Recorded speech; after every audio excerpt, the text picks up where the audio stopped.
The vampire Queen Zelia sighed, a sound like dry silk rustling. A lone human mechanic answered. Before we dive into this story, drop a quick hi in the comments and tell me where you're watching from. It really helps support the channel. The vast obsidian ceremonial hall fell silent as Queen Zelia's cool, commanding voice echoed off ancient stone walls. Her tall, slender form, clad in deep velvet and intricately wrought dark steel plates, towered over the assembled court, the armor gleaming impossibly bright under the cold, pulsating blood crystal chandeliers. Something was different about her ceremonial war harness, and the queen was not pleased about being kept in the dark. Deep within the sprawling maintenance crypts beneath the royal palace of Nyxos, Logan Hayes wiped grimy hands on his already stained coveralls. The UV filter system in this section had failed again, making the cramped workspace dimly lit and uncomfortably humid. As the only human mechanic on a planet of technologically advanced, immortal vampiric beings, he'd grown accustomed to being assigned the jobs no one else wanted. The tight spaces, the overlooked repairs, the systems deemed too insignificant for the attention of the Royal Sanguine Engineers. Logan had arrived on Nyxos 3 years ago, part of the first human exchange program following first contact with the Moravian Empire. While other humans had been assigned to prestigious diplomatic positions or cultural exchange programs, Logan's mechanical aptitude had landed him in the maintenance division, essentially becoming the palace janitor with a toolbox. The vampires, averaging over 6.5 feet tall with the latent ability to shift into mist or shadow, simply couldn't access many of the spaces their ancestors had designed before advanced technology had increased their physical power and preferred to hover above menial tasks. "Logan, where are you hiding, tiny one?" The gruff voice of Torlag, Logan's supervisor, reverberated through the maintenance crypt. The massive vampire's head appeared at the crypt entrance, his pale, marble-like skin catching the light from Logan's work lamp. "Just finishing the UV filter repair, sir," Logan called back, gathering his tools. The ebon regulator was shot again. "I've bypassed it with a manual control until we get a replacement." Torlag sniffed, a breath of chilled air briefly illuminating the tunnel. "Forget that. You're needed upstairs now." Logan's stomach dropped. In 3 years he had never been summoned upstairs, the common term for the royal quarters and throne room. Maintenance workers, especially human ones, simply weren't seen in those rarefied spaces. "What's going on?" Logan asked, crawling out of the access panel and standing to his full height of just under 6 feet, barely reaching Torlag's chest. "The Queen's ceremonial war harness has been modified," Torlag said, his expression unreadable in the typical Moravian way. "And you think I did?" Logan asked incredulously. "No, small one. I know you did." Torlag's massive form lowered to Logan's level. "The modifications bear your distinctive human touch." Logan felt the blood drain from his face as memories from 3 nights ago flooded back. He had been doing routine maintenance in the royal armory when he'd noticed the Queen's ceremonial armor on display. The intricate system of plates and joints had caught his attention, particularly the obvious design flaw in the shoulder articulation that would cause friction and limit the mist-shift mobility. Without thinking much about it, it was late, he was tired, and fixing things was second nature. Logan had spent hours recalibrating and improving the armor's joint systems. It had been a technical challenge, a puzzle to solve during a long night shift. He hadn't considered the political implications of touching the Queen's personal armor without permission. "I was just trying to help," Logan muttered. "The Queen is waiting," Torlag said simply, gesturing toward the lift that would take them upstairs. As they rode in silence, Logan contemplated his options. Running wasn't possible, not on a planet of apex predators with supernatural speed. Fighting was laughable for the same reason. His only choice was to face whatever punishment awaited him, and hope the 3 years of reliable service would count for something. The throne room doors were 20 foot tall, carved from some dense obsidian wood, and inlaid with precious metals and patterns that told the history of the Moravian royal line. As they swung open, Logan felt like an insect about to be squashed. The room beyond was cavernous, designed to accommodate dozens of full-grown vampires with room for their shadow forms to stretch in formal displays. At the far end, Queen Zelia sat upon a raised dais, her robes a deep midnight velvet that seemed to absorb light rather than reflect it. Unlike the armor Logan had modified, which was now displayed on a stand beside the throne, the Queen wore simple ceremonial robes that draped over her powerful form. Her eyes, vertical slits of burning crimson, fixed on Logan immediately as he entered. The assembled court fell silent as Logan approached, flanked by Torlag. Whispers and low hisses followed him, and Logan caught fragments of Moravian language, most containing variations of human and presumptuous. "Your Majesty," Torlag announced with a formal bow, wings slightly extended in deference. "I present Logan Hayes, human maintenance technician." Queen Zelia's massive head lowered, bringing those intense crimson eyes level with Logan. Her nostrils flared, and Logan could feel the chilled air of her breath as she studied him. "So," she said, her voice surprisingly melodic despite its volume. "You are the one who modified my war regalia without permission." It wasn't a question. Logan swallowed hard and nodded. "Yes, Your Majesty." A ripple of shocked murmurs swept through the court at his admission. Vampires valued honesty, but also proper deference and protocol, neither of which Logan was displaying by Moravian standards. "Explain yourself," the Queen commanded. Logan took a deep breath. He was already in trouble. Might as well be thorough. "The shoulder joint assembly had a design flaw, Your Majesty. The primary rotation bearing was causing friction against the secondary plate, which would have limited your mischief mobility and eventually caused damage to the harness itself. I recalibrated the articulation system and reinforced the load-bearing points to distribute weight more efficiently." More murmurs from the court, though Logan thought he detected notes of interest among the outraged now. "And you took it upon yourself to make these changes because?" The Queen's head tilted slightly in what Logan had learned was a sign of curiosity among the Moravian. "Because it needed fixing," Logan said simply. "I'm a mechanic. I fix things." Queen Zelia was silent for a long moment, her gaze never leaving Logan's face. Then, to everyone's surprise, she stood and moved toward the armor display. With a fluid grace that belied her enormous strength, she began to don the ceremonial harness piece by piece, assisted by royal attendants. Logan held his breath. If the modifications didn't perform as intended, his life expectancy could be measured in seconds. The final piece, the complex shoulder assembly, was attached. The Queen rolled her massive shoulders and then in a sudden movement that caused everyone in the court to step back, she initiated a shadow form shift. The armor shifted and adjusted perfectly, accommodating the transition without resistance. Queen Zelia's eyes widened slightly. She rotated her shoulders again, then executed a series of movements and supernatural bursts of speed that would have been impossible with the original design. The armor moved with her as if it were part of her body, the metal plates sliding seamlessly against each other. "Interesting," she said finally, retracting her aura and turning back to Logan. "You have improved my armor significantly, human?" Relief flooded through Logan, but he knew better than to celebrate prematurely. The Moravian were notoriously unpredictable by human standards. "However," the Queen continued, "you committed a serious breach of protocol. The royal war harness is sacred, passed down through generations, modified only by appointed royal ebonsmiths after extensive ceremonial preparations." Logan's heart sank. "I understand, Your Majesty. I apologize for my ignorance." Queen Zelia made a sound that might have been a vampiric equivalent of a thoughtful hum. "Ignorance does not excuse the breach. But your skill," she paused, examining the armor again. "Your skill is undeniable." She turned to address the court. "The human will be reassigned. From this day forward, Logan Hayes will serve as special technical advisor to the Royal Ebonsmith Guild." Logan blinked in surprise while Torlag made a choking sound beside him. A promotion? That was the last thing he had expected. "Additionally," the Queen continued, "he will personally oversee the retrofit of all Coven Guard battle harness with his improved joint design." Now the court erupted in earnest, vampires hissing and growling in protest. The Coven Guard commander, a powerful bloodscale vampire named Kravok, stepped forward with his aura partially extended in a display of challenge. "Your Majesty, with all due respect, this human knows nothing of our blood codes, our combat forms, our sacred armoring rituals. To entrust him with the protection of your royal guards is logical," Queen Zelia interrupted. "His design works. Tradition has value, Commander Kravok, but so does innovation. The human will work under the guidance of Master Ebonsmith Valher to ensure all protocols are respected." An elderly vampire with faded gray skin inclined his head in acknowledgement. Logan recognized him as the legendary Royal Ebonsmith whose work was celebrated throughout the Empire. "But, Your Majesty," Kravok persisted.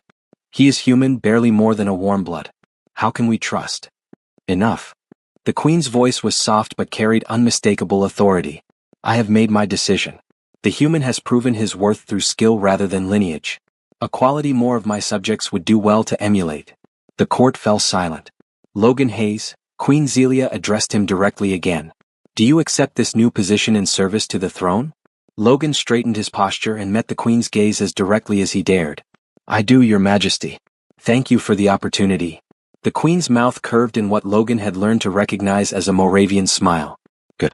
Report to Master Valher tomorrow morning. You are dismissed." As Logan turned to leave, still in a daze, he heard the Queen add, "Oh, and Hayes. The next time you feel compelled to improve royal property, ask first. A few nervous chuckles rippled through the court, breaking the tension. Logan nodded respectfully and followed Torlag out of the throne room. Once the massive doors closed behind them, Torlag let out a breath that smelled of sulfur and ozone. Well, small one. It seems you've either been very lucky or very clever. Perhaps both. I just fixed what needed fixing, Logan said, still trying to make sense of what had happened.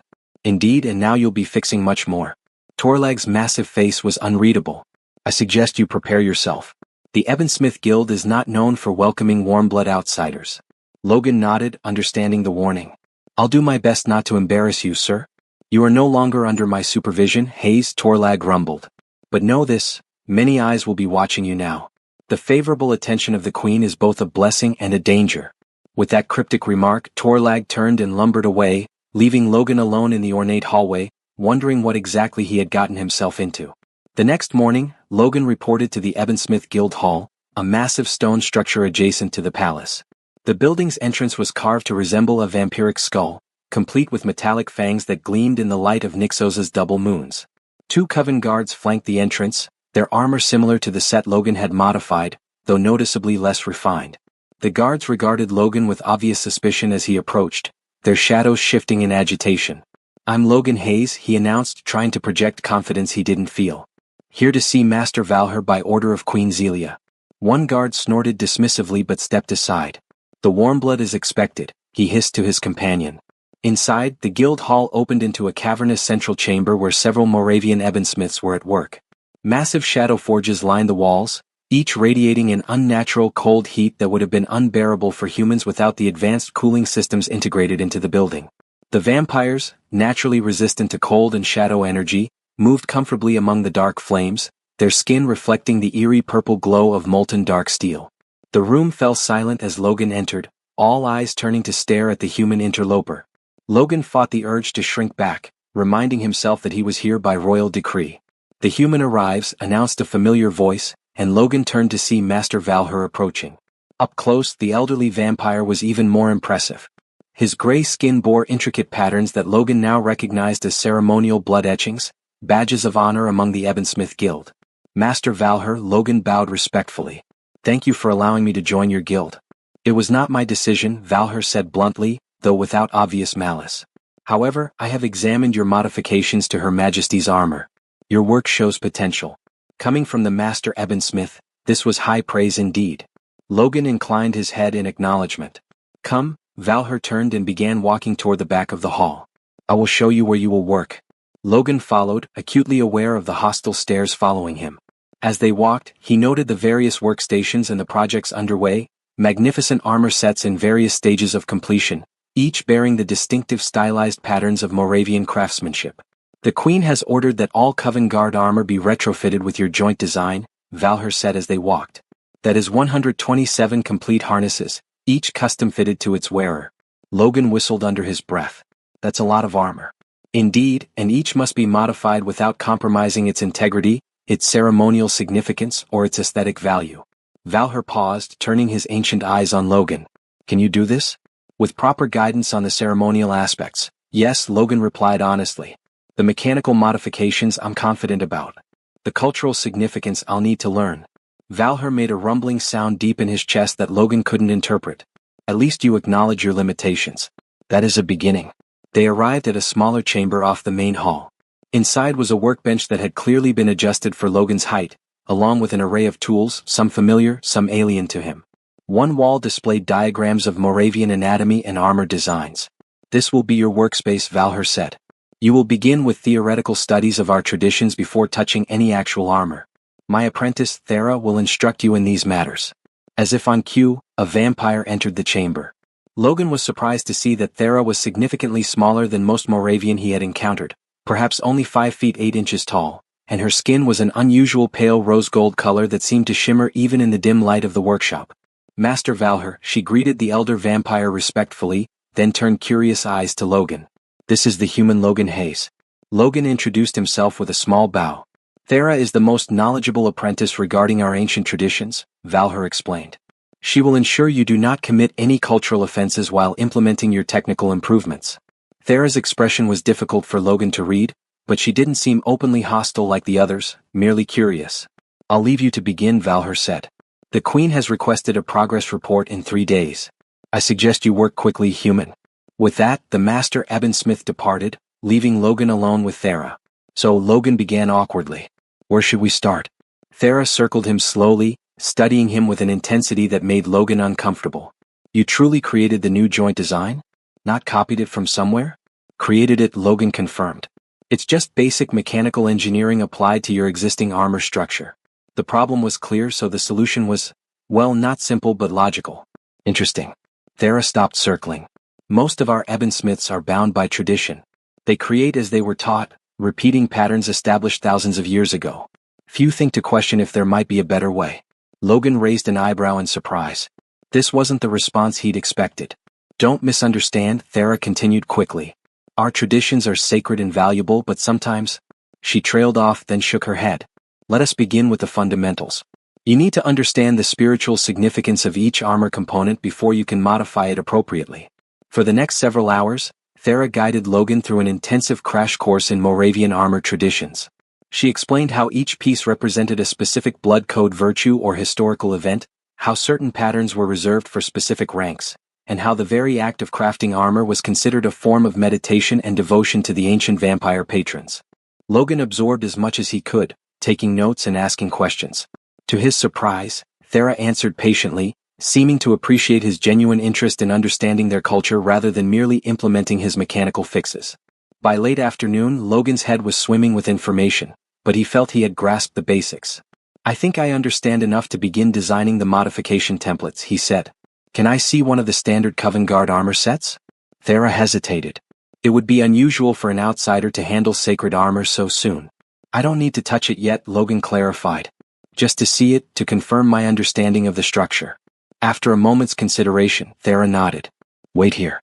She returned shortly with a complete set of Coven Guard armor mounted on a stand. The craftsmanship was exquisite, each plate bearing intricate engravings that told the story of the Guard's lineage and achievements. "This belongs to Guard Captain Zirich," Thera explained. "He is currently on extended patrol at the Crimson Frontier, so his armor is available for study." Logan approached the armor respectfully, mindful of everything Thera had taught him about its significance. He examined the shoulder joints carefully, confirming that they had the same design flaw he had corrected in the Queen's harness. "Yes, I see the issue," he murmured, more to himself than to Thera. "The primary rotation bearing is placed too close to the secondary support strut, creating friction during certain movements. And look here," he pointed without touching. "The weight distribution is concentrated on these 2 points when it should be spread across these 4. Thera moved closer, her head tilting in the Moravian expression of curiosity. "Show me." Logan grabbed a piece of paper and quickly sketched the current design. Then, beside it, his proposed modification. "See how this redirects the force along these channels? It allows for greater mobility while actually strengthening the overall structure." Thera studied his drawings, her gaze thoughtful. "And this would not alter the external appearance? The sacred patterns would remain undisturbed?" "Completely undisturbed," Logan confirmed.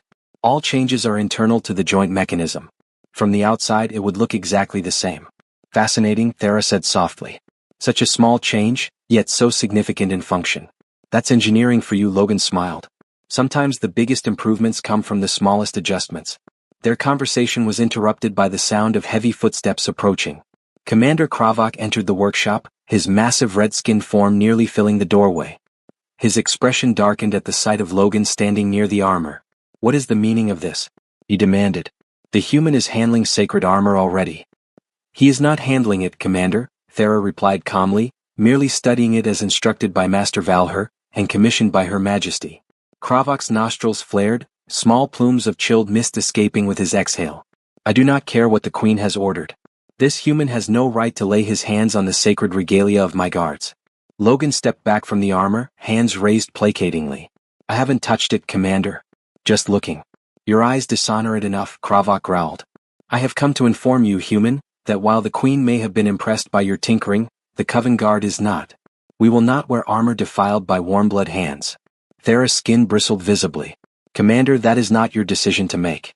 The Queen has decreed." "The Queen is misguided in this matter," Kravak interrupted, a serious breach of protocol that shocked both Logan and Thera. "She has been too welcoming of humans and their ways. Some of us remember the old traditions and will not see them trampled by hairless apes who think themselves clever. Logan felt a chill despite the workshop's cold heat. This wasn't just about armor anymore. There were deeper political currents at play that he hadn't been aware of. Commander Kravok, Logan said carefully. I respect your traditions. That's why I'm studying them before making any modifications. The changes I propose wouldn't alter the sacred aspects of the armor, only improve its function. Silence. Kravok hissed. You know nothing of our ways. This is merely the beginning. First our armor, then what? Our weapons, our ceremonies, our throne? The vampire leaned in close, his cold breath washing over Logan. Some changes will not be tolerated, human. Remember that. With that ominous warning, Kravok turned and stalked out, his shadow leaving a scorch mark on the stone floor. A heavy silence fell over the workshop. Finally, Logan exhaled shakily. I take it he speaks for others beyond himself. Thera nodded grimly. Commander Kravok leads the traditionalist faction at court. They believe the Queen has been too progressive, particularly regarding relations with other species like humans. And now I'm caught in the middle of a political dispute, Logan? Perfect. More than you know, Thera said quietly. The modifications to the Queen's armor have become a symbol for progressives, a sign of beneficial cooperation. For traditionalists, evidence of warm-blood corruption of sacred ways. Logan ran a hand through his hair in frustration. I just fixed a mechanical problem. I didn't mean to start a cultural revolution. Often the greatest changes begin with the smallest actions, Thera observed. For what it's worth, I believe your modifications have merit, both practical and symbolic. Perhaps it is time for some of our more rigid traditions to bend before they break. Logan looked at her with new appreciation. You're not what I expected, Thera. The rose-gold vampire made a sound that Logan recognized as Moravian laughter. Nor are you human. Now, shall we continue our work? It seems we have more than the Queen to impress. Over the next 2 days, Logan and Thera worked intensively to develop a modification plan that would satisfy both the technical requirements and the cultural sensitivities involved.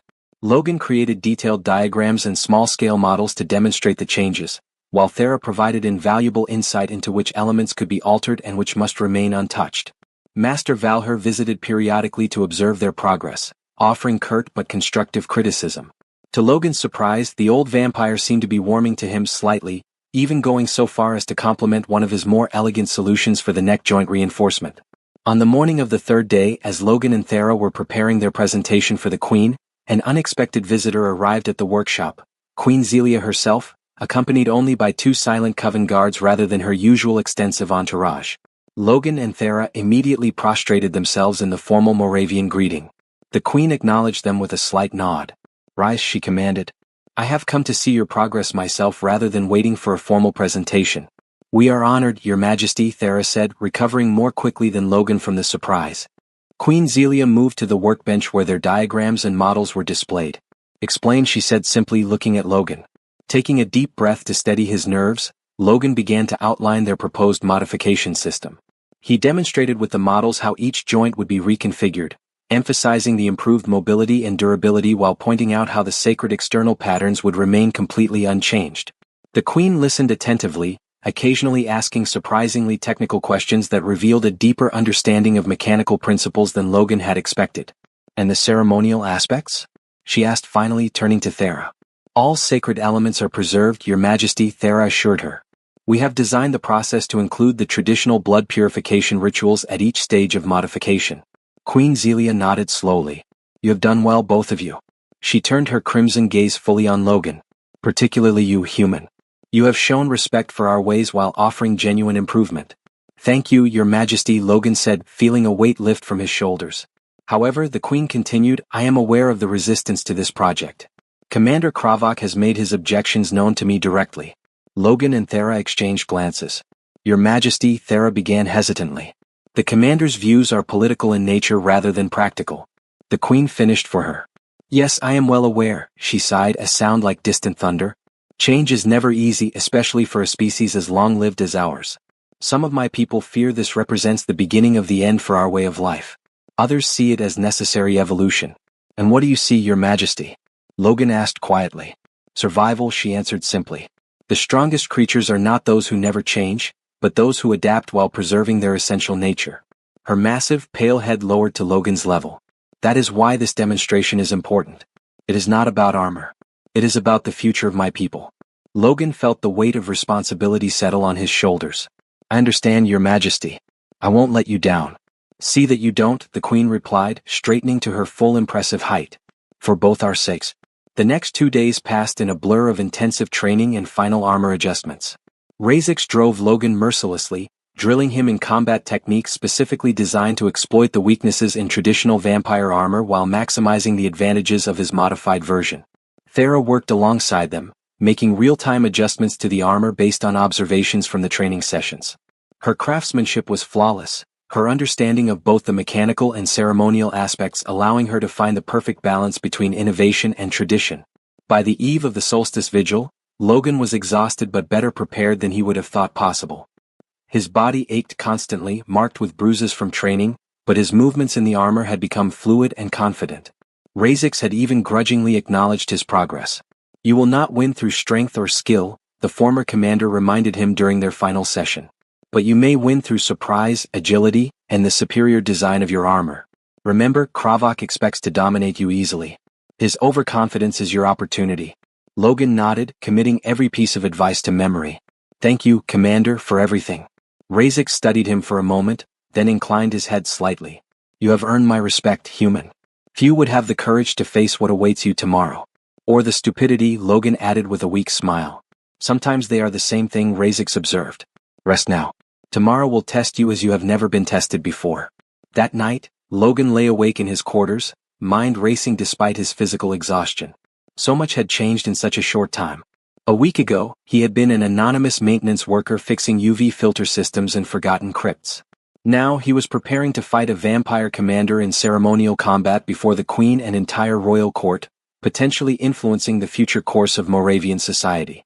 All because he couldn't resist fixing a mechanical problem when he saw one. Morning came too quickly. Logan was awakened by Thera, who arrived with several guild apprentices carrying his armor and ceremonial robes. It is time, she said simply. The Solstice Vigil was the most important cultural event in the Moravian calendar, marking the night when Nyxosa's twin moons aligned perfectly over the ancient temple at the heart of the capital. The entire city was decorated with shadow-resistant banners and ceremonial lights, and the population was in a festive, if somber, mood. Everyone except Logan, who felt like he was marching to his execution. The ceremonial arena was packed with spectators when Logan arrived. Every tier filled with vampires of various ranks and houses. A special royal box had been prepared for Queen Zelia and her closest advisors, elevated above the general seating for optimal viewing. Logan was led to a preparation chamber beneath the arena where Thera and her assistants helped him don his armor with all the proper ceremonial procedures. Each piece was blessed and anointed before being attached, accompanied by traditional chants in the ancient Moravian language. Remember your training, Thera said quietly as she secured the final chest plate. And remember that regardless of the outcome today, you have already accomplished something significant. No human has ever worn ceremonial Moravian armor before. Let's hope I'm not the last, Logan replied, attempting humor despite his anxiety. A deep gong sounded above, signaling that it was time. Logan took a deep breath and followed his escort up the ramp that led to the arena floor. The roar that greeted his appearance was deafening, thousands of vampires expressing their curiosity, excitement, and in many cases disapproval at the unprecedented spectacle. Logan tried to focus on his breathing as he walked to the center of the arena where a ceremonial circle had been inscribed in the sand. Across the arena, another entrance opened and Commander Kravok emerged to thunderous applause. The red-skinned vampire was resplendent in traditional Coven Guard armor, polished to a high shine that caught the cold light of the aligned moon streaming through the open roof. He moved with predatory grace despite his enormous size, clearly accustomed to performing before crowds. Queen Zelia rose from her seat in the royal box, and the arena immediately fell silent. Today, as part of our sacred solstice vigil, we witness a demonstration of armor functionality, her voice carried effortlessly throughout the vast space. Commander Kravok will represent our traditional armor design. Logan Hayes, human mechanic, will demonstrate his modified version. Murmurs swept through the crowd at this formal acknowledgement of Logan's contribution. The Queen continued, outlining the rules of the combat for the benefit of the spectators, emphasizing that this was a technical demonstration rather than a battle to submission. Let the demonstration begin at the midnight chime, the Queen concluded, resuming her seat. Logan and Kravok approached the center circle, stopping at its edge as tradition dictated. Up close, the vampire commander was even more intimidating, nearly 7 feet tall of muscle, pale skin, and barely contained aggression. Your modifications will fail, Warmblood, Kravok said quietly for Logan's ears alone. And when they do, it will prove what I have said all along. That humans have no place in Moravian affairs. We'll let the armor speak for itself, Logan replied, striving for a calm he didn't feel. The commander's eyes narrowed dangerously. Oh, it will. And after I defeat you, perhaps the Queen will reconsider her progressive policies regarding your kind. Before Logan could respond, a crystal chime rang out, signaling the perfect alignment of the twin moons. The demonstration had begun. Kravok moved with surprising, controlled speed for his size, charging directly at Logan with obvious intent to end the contest quickly and decisively. Logan, remembering Razix's training, waited until the last possible moment before dodging sideways, using the superior mobility of his modified armor to slip past the vampire's outstretched claws. The crowd murmured in surprise as Logan executed a perfect roll and came up on his feet behind Kravok. The commander whirled, his shadow form lashing out in a move that would have caught most opponents. But Logan had been drilled repeatedly on this exact scenario and leapt over the sweeping shadow, landing lightly on his feet. Stand still and fight, human, Kravok growled, clearly annoyed by Logan's evasive tactics. Not part of the rules, Commander, Logan replied, continuing to maintain distance. He needed to watch, to wait for the opening Razix had taught him to recognize. They circled each other warily, Kravok making occasional lunges that Logan evaded. The crowd was growing restless, expecting more direct combat. Logan knew he needed to make a move soon or risk losing the audience's interest, and with it, the political impact of the demonstration. Kravok charged again, this time feinting left before striking right. It was a well-executed maneuver, but it required him to twist in a way that Logan knew would stress the traditional armor's shoulder joint. As the vampire commander committed to the strike, Logan saw his opportunity. Instead of retreating, Logan darted forward, slipping inside Kravok's guard at the exact moment when the traditional armor's joint limitation would be at its maximum. With perfect timing, he struck the designated target area on the vampire's chest, his armored gauntlet connecting solidly with the ceremonial plate. A resonant tone rang out across the arena, confirming a valid strike. The crowd erupted in a mixture of cheers and roars of disbelief. Logan had scored the first point. Kravok's expression darkened with fury. Lucky strike, human. It won't happen again. The commander abandoned his more elaborate techniques, reverting to direct, powerful attacks that relied on his superior strength and vampiric burst speed. Logan found himself hard-pressed to maintain distance, narrowly avoiding several strikes that would have ended the contest immediately. During one particularly aggressive sequence, Logan misjudged his timing and Kravok's armored fist caught him squarely in the side. Despite the excellent protection of his modified armor, the impact sent Logan tumbling across the sand. The confirmation tone sounded. Kravok had scored a point. Logan scrambled to his feet, wincing at the pain in his ribs, but grateful that the armor had distributed the force enough to prevent serious injury. The traditional armor would have crumpled under such impact, potentially causing broken ribs or worse. First blood to me, Warmblood, Kravok called out, playing to the crowd. Two more and this farce ends. Logan didn't waste breath on a reply.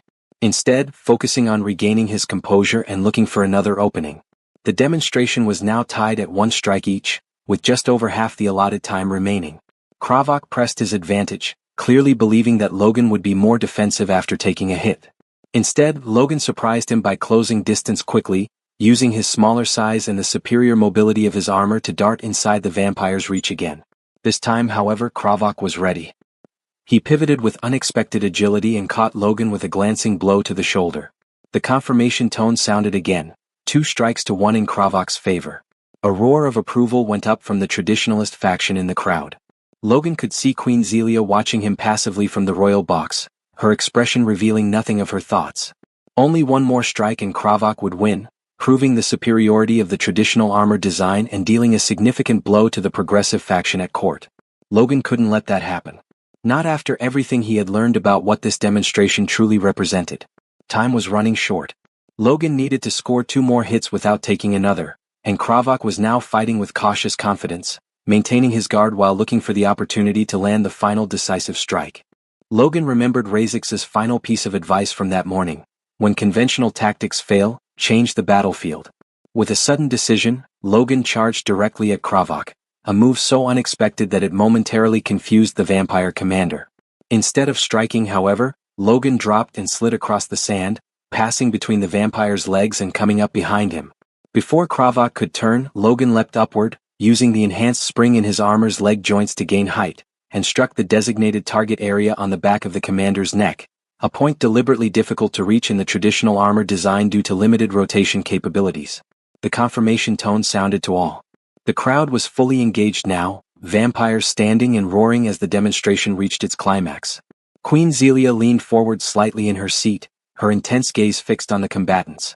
Kravok was visibly angry now, his disciplined combat style giving way to more aggressive, less controlled movements. This was exactly what Logan had hoped for. The more the commander pushed his traditional armor to its limits, the more its design flaws would become apparent. With less than a minute remaining, both combatants knew the next strike would likely determine the outcome. Kravok launched a coordinated attack, shadow form, fist, and boot, all moving in patterns designed to leave no avenue of escape. Logan waited until the last possible moment, then executed the most difficult maneuver Razix had taught him, a spinning leap that took advantage of every enhanced joint in his modified armor, contorting his body in ways impossible in the traditional design. As he spun past Kravok's guard, Logan struck the final target area on the vampire's lower back, the third valid hit. The confirmation tone sounded just as the time signal indicated the end of the demonstration.